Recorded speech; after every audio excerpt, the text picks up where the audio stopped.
Finance Bill 2026 has made a specific change on the taxation of buyback of shares. If you remember, earlier the provision was that all buybacks would be taxed as dividends. This is a continuation of long-going saga around taxation of buybacks, where earlier it was capital gains, then it shifted to buyback tax, then it shifted last year to dividends. Essentially what the earlier provisions said was that all the proceeds of the buyback of shares would be treated as dividends, and the cost of acquisition of those shares would be treated as a capital loss.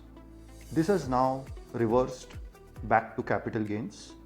So now any shareholder offering his shares in the buyback would be taxed on the proceeds received as capital gains, and the cost of the shares would be allowed as a deduction, just like any normal capital gains would work.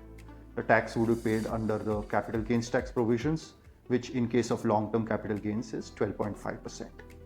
The interesting deviation that has been made is that there is a feeling within the government that earlier buybacks were misused by promoters to facilitate transfer of proceeds, which were essentially dividends, and make it as capital gains.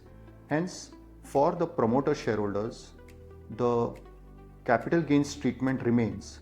However, the tax will be increased such that for domestic companies, promoters who are domestic companies, it will be 22%, and for non-domestic companies, it will be 30%, which effectively means that these promoter shareholders will be broadly taxed on the same rate as dividends, with the advantage that they will be able to offset the cost of the shares as a deduction.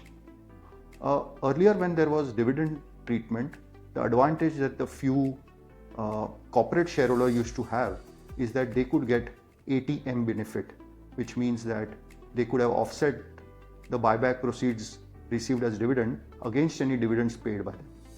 Now again, this advantage or this benefit goes away. So the flip-flop continues, and we'll see what happens going forward. Thank you.